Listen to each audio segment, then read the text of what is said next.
అందరికీ నమస్కారం అండి. నేను మీ సుజాత బేబీని. Welcome back to my channel. ఈరోజు నేను మీకు దద్దోజనం చేసి చూయించాలి అనుకుంటున్నానండి. అదేనండి పెరుగన్నము. ఇందుకోసము నేను ఒక 1/4 కేజీ రైస్ బాగా కడిగి కుక్కర్లో వేసి బాయిల్ చేసుకున్నాను. ఇప్పుడు ముందుగా స్టవ్ మీద కడాయి పెట్టుకొని అందులో ఆయిల్ వేసుకొని అందులో ఫస్ట్ శనగబ్యాళ్ళు, తర్వాత ఉద్దిబ్యాళ్ళు, తర్వాత జీలకర్ర, ఆవాలు అన్నీ వేసుకొని ఒకసారి అలా కలుపుకోవాలండి. తరువాత జీడిపప్పు వేసుకోవాలి. దాన్ని ఒకసారి అలా టాస్ చేసిన తర్వాత ఒక 5 పచ్చిమిర్చి చిన్న చిన్న ముక్కలుగా కట్ చేసుకొని అందులో వేసుకోవాలి. తరువాత అల్లం పేస్ట్ వేసుకోవాలి. వాటిని ఒకసారి అలా వేయించుకోవాలి. తర్వాత కరివేపాకు వేసుకోవాలి. అది కూడా ఒకసారి అలా వేయించుకొని తర్వాత తురిమిన క్యారెట్, ఒక క్యారెట్ మీడియం సైజ్ది తురిమి అందులో వేసుకొని తర్వాత కొద్దిగా కొత్తిమీర వేసుకొని వేయించుకోవాలి. తర్వాత ఇంగువ కూడా కాస్త వేసుకొని మొత్తం ఒకసారి అన్ని వేయించుకోవాలి. అంతేనండి. వేగిన తర్వాత దించేసుకోవాలి. ఇప్పుడు బాయిల్ చేసుకున్న రైస్ని ఒక బేషన్లోకి తీసుకోవాలి. మనకి ఎంత కావాలో అంత తీసుకోవాలండి.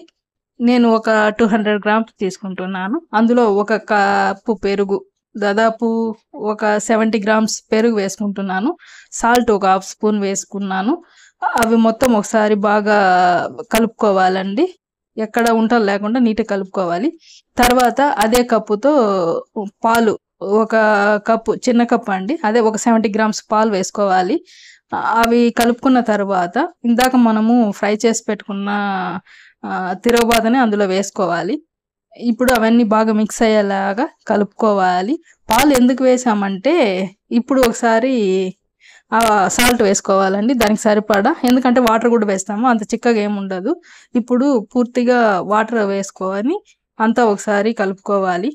అదే మనము పాలు ఎందుకు వేసామంటే ఇది పులిచిపోతుంది కదండి. పెరుగు బయట పెట్టినా మనము ఎట్లా పెట్టినా కూడా పులిచిపోతుంది.